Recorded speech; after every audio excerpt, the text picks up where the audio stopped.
The planet of Drethos had long been home to the Firewings, an ancient race of dragons, whose powerful wings could command the sky itself. Their great citadels soared among the clouds, floating high above the land. The dragons were more than just creatures of myth and legend.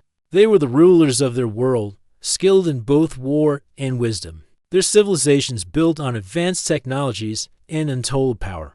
They had one rule above all others: never fail. And for centuries, they hadn't, but that rule was now in danger. The most sacred of their flying citadels, the Emberclaw, had fallen into a terrible malfunction. It wasn't just any ship, it was the heart of the Firewing fleet, a towering symbol of their strength and pride. Without it, the entire fleet would lose its power, leaving them vulnerable to their ancient enemies, the Shadow Claws. These dark, shadowy beings had been pushing into Firewing territory for months, and without the Emberclaw, the Firewings would be defenseless. The greatest minds of Drethos had worked tirelessly on the problem, trying to repair the ship's failing systems. The best engineers, the smartest dragons, and the wisest elders had all gathered in the heart of their most treasured citadel. But no matter what they tried, they could not fix it. The damage was far beyond their reach. The ship's core had been damaged in a way no one could understand, and time was running out. The elders, ancient dragons who had ruled for centuries, were desperate. They had tried everything, and yet the citadel's power continued to fade. Their pride, once unshakable, was starting to crack. That was when Elder Velen, the leader of the Firewings, made a decision that no one had expected. In a rare moment of humility, he called for a human mechanic to be brought to Drethos. It wasn't that the dragons didn't know of humans; they had encountered them before, mostly as traders and explorers. But humans had always been seen as small, fragile creatures with limited strength and power. They were far beneath the dragons, who ruled the skies and commanded vast armies. But the problem at hand was unlike anything they had faced before. The usual solutions had failed, and so the elders had no choice but to try something unconventional. John Harper, a mechanic from the distant world of Terra, was the human chosen for this task. His reputation had spread far and wide across the galaxy, not because of his strength or wisdom, but because of his remarkable talent with machines. Where others saw problems too big to solve, John saw only challenges. He could fix anything, no matter how broken, no matter how complex. When John's ship finally landed on Drethos, he was met with the skeptical gazes of the dragons. They towered over him, their massive forms casting long shadows across the ground. Their scales shimmered like gemstones, and their eyes burned with an ancient fire. To them, John was an ant, small, weak, and insignificant. But he didn't mind. He had faced much worse in his life. He stepped out of his ship, the sound of his boots crunching against the rocky surface of Drethos' moonscape. He was just a mechanic, no special powers, no magical abilities, just hands that knew how to fix things. His eyes scanned the vast fleet of dragons, their citadels floating high in the sky. He took a deep breath, steadying himself. "Lead the way," John said, his voice calm and steady. The dragons exchanged wary glances before one of them, a younger Firewing named Azael, stepped forward. His golden scales glittered in the light, and his wings stretched out wide, nearly brushing the ground. "This way, human," Azael said with a huff, clearly not impressed by John's lack of fear. John followed the dragon through a maze of tunnels and chambers, each one filled with the hum of ancient technology. They arrived at the heart of the Emberclaw, the center of the Firewing fleet. It was here that the damage had occurred, deep within the ship's core, where intricate systems powered the entire citadel. John stood before the massive control panel, his gaze narrowing. The machinery was unlike anything he had ever seen. It was complex, ancient, and beautiful, but it was also broken. Sparks flew from one of the panels, and a low hum filled the air, as if the ship itself was groaning in pain. John's fingers brushed against the cool surface of the control panel, and he closed his eyes for a moment, trying to feel the flow of the machine, trying to understand its rhythms. He could feel the pulse of the ship, the energy flowing through it, but something was wrong. Something deep within the core was out of balance. As Raylan, one of the elder dragons and the most powerful warrior among them, watched him closely from the shadows. His eyes burned with impatience. "Can you fix it, human?" Azraelin growled, his voice like thunder. John didn't answer right away. Instead, he moved his hands over the controls, carefully studying each piece of machinery. It was unlike anything he had worked on before, but it was still a machine, a thing of parts and functions. He could feel the pulse of the ship, and he knew that, with the right touch, he could make it work again. "I'll need time," John said, his voice calm. "This isn't something I can fix in a few hours." "But I can fix it," Azraelin snorted, clearly unconvinced. "Time we do not have. The Shadow Claws will come soon. If you fail, the entire fleet will fall."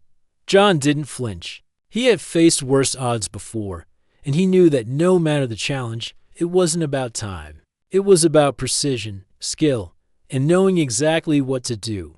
"I won't fail," John said, his tone unwavering. "But you'll need to trust me. If you don't, you might as well give up now." There was a long silence before Azraelin finally nodded. The massive dragon's eyes glimmered with something, maybe respect, maybe curiosity. It was hard to tell. "Very well," Azraelin said. "Do what you must, human." John nodded and turned back to the controls. He was already lost in the rhythm of the machinery, his hands moving quickly as he began to untangle the mess of wires, circuits, and strange energies. The ship's systems hummed louder now, but John wasn't concerned. He was used to this kind of work. The Firewings watched him work from the sidelines, still unsure of the human mechanic's abilities. They had seen many things in their long lives, but never before had they seen a creature so small yet so confident in its ability to fix the impossible. As John continued to work, he began to feel the pressure mounting. The fate of the Firewing fleet rested on his shoulders. And yet, he knew that if he just kept his focus, kept doing what he did best, he would be able to solve the problem. After all, he had fixed countless machines before. This one would be no different. The clock was ticking, and John Harper, the human mechanic, was about to show the dragons that sometimes the smallest hands could fix the biggest problems. John stood before the heart of the Emberclaw, his hands hovering over the massive control panel.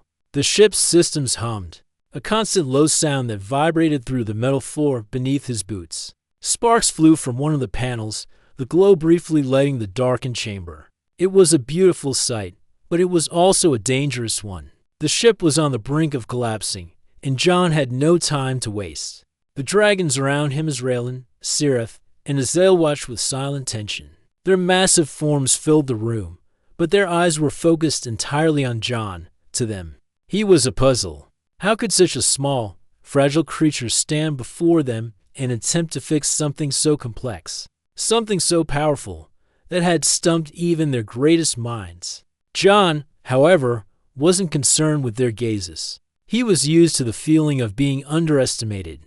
It wasn't the first time, and it wouldn't be the last. What mattered was that the ship's core was failing, and if he didn't fix it, the Firewings would lose everything. The Shadow Claws were already marching across their borders, and without the Emberclaw, they were doomed. Azir Elan, the oldest and most respected of the dragons, had grown impatient.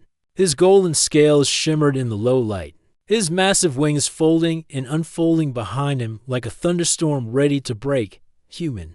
Azraelin's deep voice boomed. "You said you would fix this. How much longer?" John didn't look up. He was too focused on the machine, his mind racing through the many possibilities. The ship's systems were intricate, far beyond anything he had ever worked on before. But he could feel the rhythm of the ship. Everything had its place, every wire, every circuit. He just had to find the right way to untangle it. "I need silence," John said softly, without looking up. "I can't think with you breathing down my neck." There was a moment of stunned silence. The dragons, usually so proud and mighty, were taken aback. Silence on Drethos was a rare thing, especially in the presence of the elders, who were accustomed to being the ones in control. But John's words hung in the air, and despite their pride, they stepped back. John could feel their gaze, but he didn't let it distract him. His fingers moved over the control panel, pulling open a hatch and revealing a mass of wires tangled in a chaotic mess. Sparks flew from the broken circuits, and the air was thick with the smell of burning metal. "This isn't just a mechanical problem," John muttered to himself, his brow furrowing as he worked. "It's a system problem, a feedback loop, feeding off the emotions of the dragons." Sirith, the younger and more fiery of the two elder dragons, narrowed his eyes. "What do you mean, human?" His voice was a low growl. "The ship was designed to work flawlessly. There's no room for emotions." John glanced up at Sirith. The dragon's eyes were glowing with anger, his powerful form radiating the kind of strength that could level mountains. But John could see past the anger. He could see the deep frustration that had been building in the dragons for years. "You're wrong," John said quietly. "The ship was built with a bond between you and the systems. It doesn't just respond to power or command. It responds to your emotions. The more you fight, the more the ship breaks." The dragons looked at each other, confusion and suspicion in their eyes. They had never thought of it that way. The ancient technology of their citadels had always been part of their lives, part of their very beings. The connection was as natural to them as breathing. But John was seeing something they had missed. "You see," John continued, "the ship's core is linked to your energy. It reacts to your emotional state, your thoughts, your desires. When the two of you, Azraelin and Sirith, fought all those years ago, that anger and rivalry, it became part of the ship's programming. The feedback loop started. It's been growing, slowly but surely, feeding on your resentment. And now, it's destroying everything." Sirith hissed, his claws scraping the metal floor. "Are you suggesting that we are responsible for this? That we—" "Yes," John interrupted, his voice sharp. "But it's not just your fault. It's the ship's design. The bomb was meant to be a strength, but it became a weakness. The ship was designed to harness the power of your emotions, but it never accounted for what would happen when that power became corrupted by anger and pride." John's eyes moved back to the tangled mess of wires and circuits in front of him. He could see it now, the intricate web of emotions, power, and technology all knotted together in a way that was impossible to untangle. Without understanding both the machine and the beings that had built it, Azraelin stepped closer, his voice low. "So, what do we do now? Can this even be fixed?" John didn't answer immediately. He moved his hands over the controls, his fingers dancing across the wires and circuits. It was as though he was playing a complicated symphony, each movement deliberate, each note carefully chosen. He wasn't just fixing a machine, he was repairing a fragile relationship, one that had been broken for centuries. "First," John said, "I need you two to work together. You spent so long fighting each other, you've forgotten what it's like to cooperate. The ship needs harmony, not chaos. If you want this to work, you need to set aside your differences. That means no more fighting." Azraelin and Sirith exchanged a long, uncertain glance. Their rivalry had been legendary, a story told in whispers for generations. They had been enemies for so long that the idea of working together seemed impossible. But John didn't give them a choice. "Once you're united, I'll rewire the core systems. I'll reverse the feedback loop and recalibrate the ship's core to stop reacting to your emotions. But it won't work unless you two are in sync. The ship will only function if you can put aside your pride and learn to trust each other." The room was silent for a long moment as the two dragons processed John's words. Azraelin's fiery gaze softened for the first time, his fierce pride tempered by a quiet understanding. Sirith, ever the hothead, looked uncertain but willing to try. John, sensing the shift in the air, continued working on the control panel. "I'm not asking you to forget the past," he said, his voice steady. "But you can't move forward if you're still fighting each other. This ship won't work unless you trust each other. The power of the Fire Wings is in your unity, not your rivalry." As John worked, the dragons slowly moved into position. They didn't speak, but the air around them began to change. It was as if a weight had been lifted from their shoulders, a quiet understanding beginning to settle between them. The Ember Claw hummed again, its systems coming to life, and for the first time in ages, the Fire Wings felt the bond between them strengthening. The ship, once broken by their rivalry, began to repair itself. John Harper stood at the heart of the ship, his fingers moving swiftly over the control panel as the machines hummed with growing power. He could feel the ship responding to his touch, but he also felt the weight of the dragon's presence behind him. Azrael and Sirith were standing side by side now, their massive wings folded at their sides. Their eyes were no longer filled with suspicion or resentment, but with something new, cautious hope. The ship's systems, once broken and chaotic, were starting to stabilize. John had managed to isolate the core issue of feedback loop tied to the dragon's emotions. The ship had been built to draw power from their feelings, but instead, it had become a monster that fed on their anger, their rivalry, their pride. Every time they fought, every time they refused to work together, the ship's systems weakened, slowly spiraling into failure. But now, with the dragons standing together, united for the first time in centuries, John was confident that the worst was behind them. "I can feel it," John muttered to himself, more to the ship than to the dragons. "The balance is shifting. It's almost like the ship's alive." Azrael stepped closer, his voice low. "Are you sure this will work? Can we really fix what's been broken for so long?" John didn't look up as he worked. His focus was on the control panel, his mind racing through the next steps. "It will work," he said, his voice steady. "But I need you to focus. You've already made the first step working together.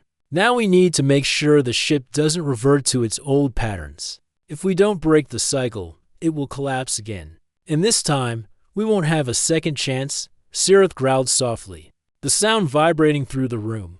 "We've been rivals for as long as I can remember. You ask us to undo centuries of conflict. Can you even begin to understand what that means?" John turned to face Sirith, his expression calm but firm. "I understand more than you think. It's not about forgetting the past. It's about moving beyond it. You'd have spent so much energy fighting each other that you forgot what it feels like to work together. You need to trust each other, not just for the ship, but for your people. Without that trust, the Emberclaw won't survive, and neither will the Firewings." The tension in the air was thick. John could feel it. Both dragons were powerful, more powerful than anything he had ever worked with, and their pride was just as strong. But they had already taken the first step, and that meant there was hope. He could feel it. Sirith's eyes softened, though only just. "You speak of trust, human, but trust is earned, not given freely." John nodded slowly. "Then let me earn it. Trust me to do what I do best. I'll fix the ship. I just need you to work together. That's all." Azrael, who had been quiet until now, spoke in a voice that carried the weight of centuries. "We have ruled over Drethos for eons, and in all that time, we have never had to rely on anyone else, let alone a human." John gave a small smile, the kind of smile that only comes when you've been underestimated more times than you can count. "Then you've never met a mechanic like me." Azrael's golden eyes flickered with something close to amusement, something John didn't expect from a creature who had spent his life surrounded by only the most powerful beings in the galaxy. "Very well, human," Azrael said. "You've convinced me. We will follow your lead.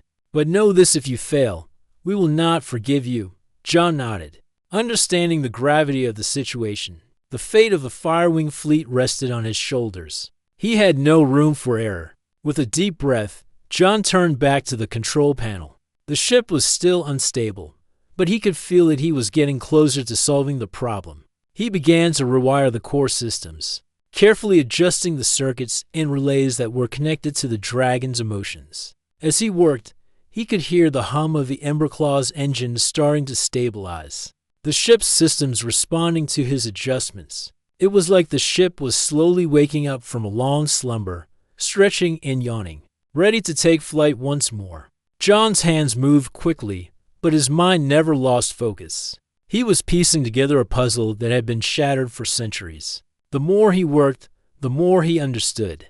The ship's energy wasn't just flowing through wires and circuits. It was tied to the hearts of the dragons themselves. Their emotions, their very souls, were part of the ship's lifeblood. And that connection, once broken, had caused the ship to spiral out of control. "You need to trust each other, not just as warriors, but as allies," John said, his voice clear as he worked. "The ship won't respond to force or power anymore. It will respond to unity. Only then will it heal. A long silence followed as John continued working, his mind running through the final stages of the repair. He could feel the ship's systems responding, the tension in the air beginning to lift. The feedback loop was breaking. He had almost done it. Sirith, his eyes narrowed in concentration, finally spoke. "I feel it, Azraelin," he said quietly. "The ship, it's changing." Azraelin's powerful gaze was fixed on the core system. "Yes, it's as if it's listening to us," John smiled to himself. The ship was starting to heal, but the true test would be when it was fully operational again. And that moment was approaching fast. "We've come a long way," John said, taking a step back from the control panel. He wiped his brow, his hands still covered in the grime of hours of work. "But we're not done yet. The ship's systems need to be synchronized with your energy. You both need to focus. Focus on what you want to protect, not what you've lost." The room fell silent again as the two dragons closed their eyes, their massive forms still and poised. John could feel the shift in the air. They were focusing, directing their energies into the ship, working together for the first time. It was a subtle change, but it was there. The ship was responding, and the feedback loop was finally broken. John stepped back, watching as the Emberclaw's core systems began to stabilize. The ship's once erratic hum smoothed out into a steady pulse. The engines roared to life, and for the first time in what seemed like forever, the ship was no longer at the mercy of its destructive feedback loop.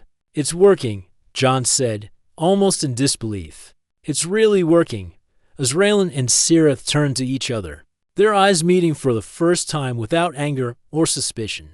There was still a long way to go, but the walls between them had crumbled. John wiped his hands on his coveralls, his job not yet done but the hardest part behind him. The Firewings had taken the first step toward unity, and that, he knew, would be the key to their survival. The sun was rising over the horizon of Drethos, casting a warm golden glow across the shipyards where the Firewing citadels floated in the sky, like massive, ancient birds of prey. The first light of dawn touched the surface of the Emberclaw, its once dying engines now roaring. With power, the great citadel, whose core had been on the brink of collapse just hours before, was alive again, its systems pulsing with energy, ready to fly. John Harper stood on the observation deck, looking out at the horizon. His eyes were tired, his body covered in the grease and sweat of hours spent working, but a small smile tugged at the corner of his lips. He had done it. He had fixed the ship, and more importantly, he had helped the Firewings heal a rift that had lasted for centuries.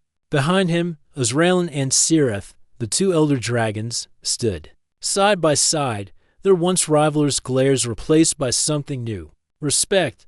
The dragons had worked together for the first time in centuries, focusing not on their differences, but on what they had to protect, their people, their legacy, and their future.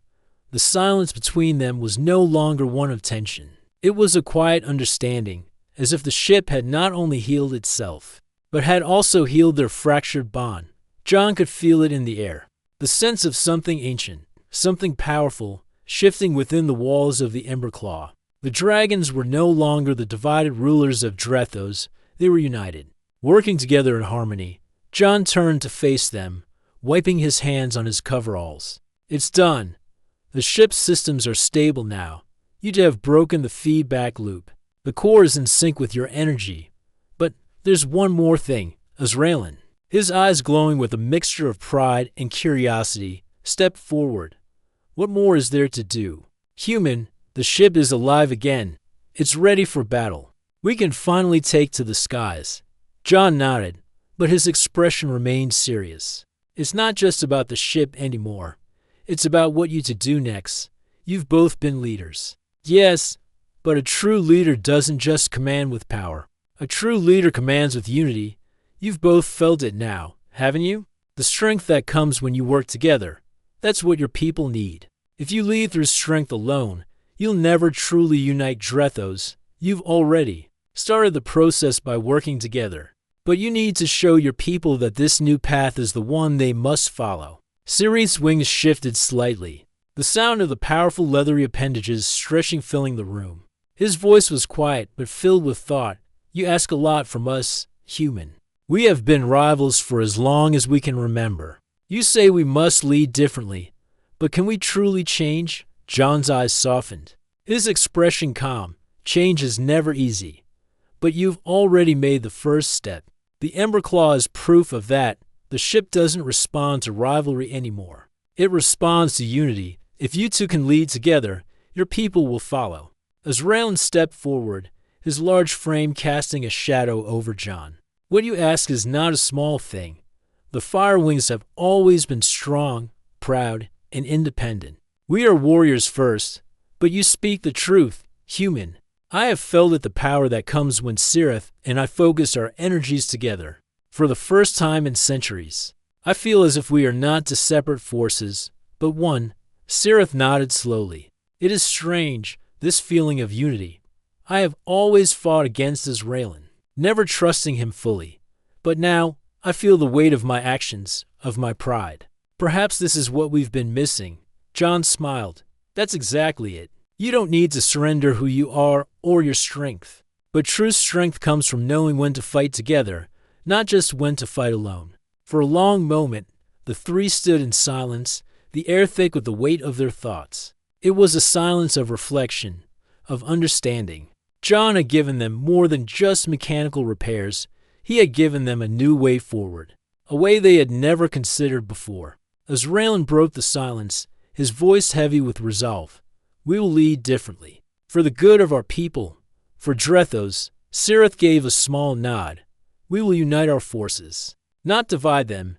The Ember Claw has shown us that it is possible.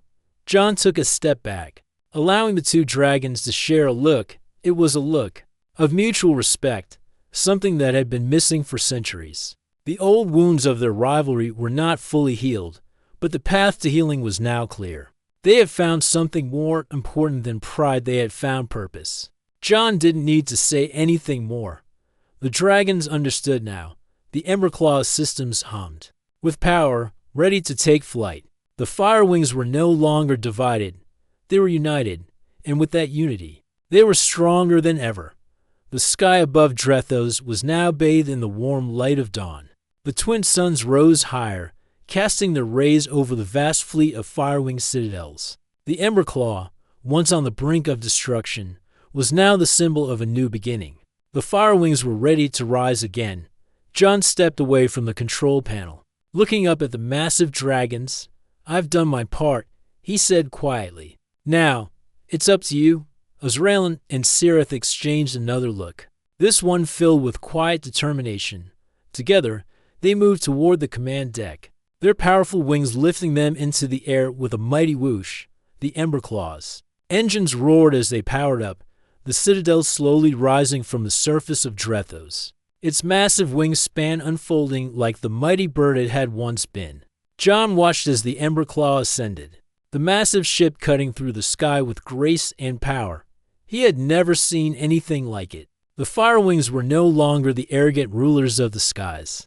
They were leaders of a united people, ready to face the challenges ahead, together. As the Ember Claw soared into the sky, John couldn't help but feel a sense of pride. He had come to Drethos as a simple mechanic, but he was leaving with the knowledge that he had helped heal, not just a ship, but a civilization.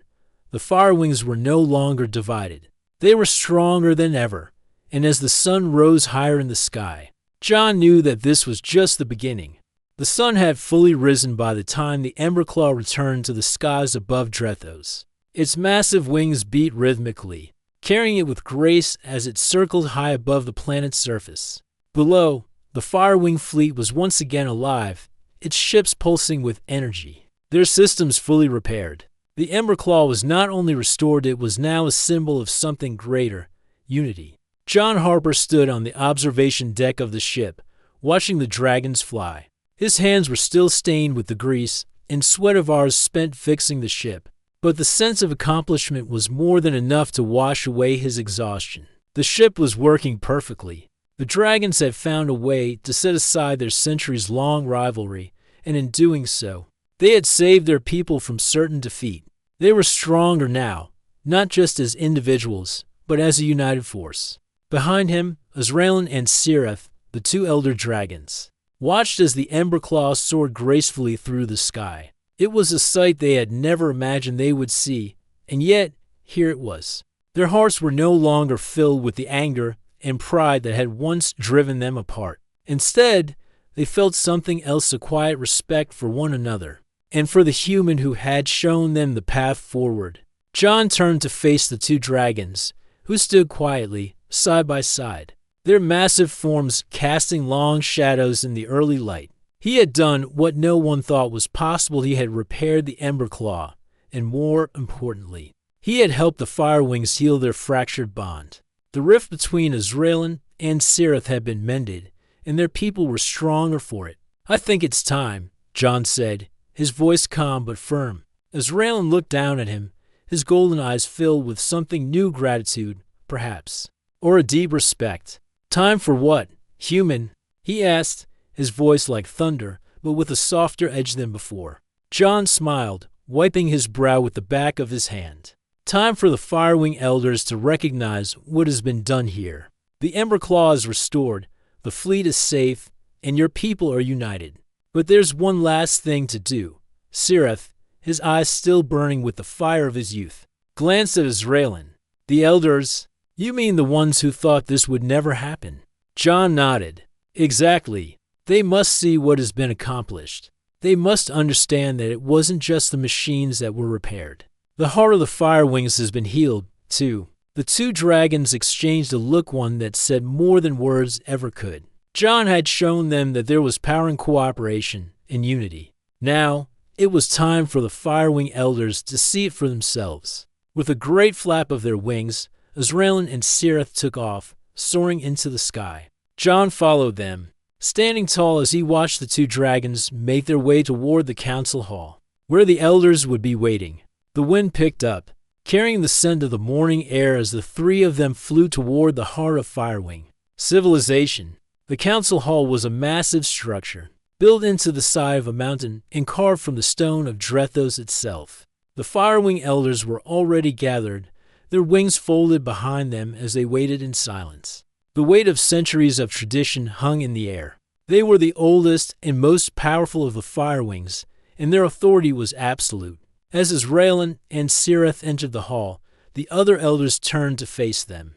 The room fell silent, and for a moment, John thought the entire world had stopped. At the head of the council stood Elder Velen, the leader of the Firewing Elders. His scales shimmered like polished silver, and his eyes gleamed with wisdom that had been earned over countless centuries. Velen was the one who had called for John's help, and he was the one who had doubted that the human mechanic could succeed. Now, as he watched Azraelin and Cirith land, he could see something had changed. Azraelin was the first to speak, his voice deep and steady. "The Ember Claw is whole again," he said, his words carrying the weight of a leader. "Not just the ship, but the heart of our people. We have worked together to save Drethos." There was a murmur among the elders, but none of them spoke. They waited for Velen to respond. Elder Velen's eyes flicked between Azraelin and Cirith, and then finally, they landed on John.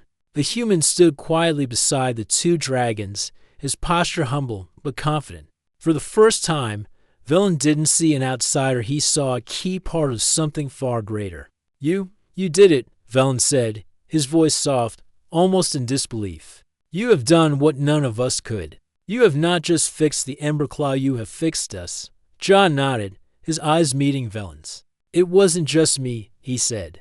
"It was Azraelin and Cirith. They did the hardest part. They learned to work together. They put aside their differences, and in doing so, they saved Drethos. The Ember Claw was a symbol of your division. Now, it's a symbol of your unity."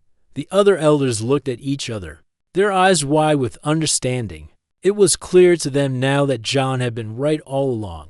The ship's malfunction hadn't just been a technical issue. It had been a reflection of the Firewing's own fractured nature. And just as the Ember Claw had been restored, so had the heart of their civilization. Elder Velen's voice was quiet, but his words rang through the hall. "You have earned more than our respect, human. You have earned our gratitude.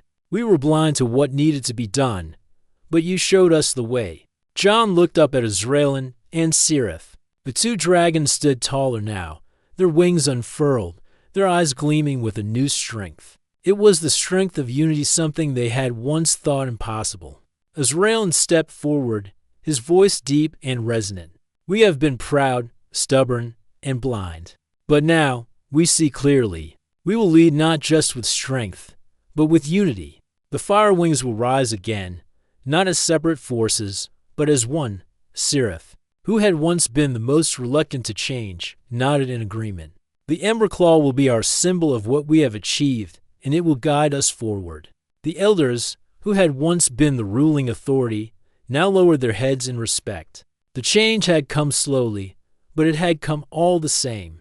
They were no longer the only ones who could command power. They were part of something greater now, something that included every Firewing. John smiled quietly to himself, watching as the Elders, in a rare moment of humility, bowed their heads before him. He had done more than fix a ship. He had fixed a civilization. And as the Firewing Elders bowed in gratitude, John knew that the true strength of a people wasn't in their power or their pride. It was in their ability to work together, to heal, and to rise again. The Ember Claw soared above them, a symbol of unity and strength. And for the first time in centuries, the Firewings were truly united.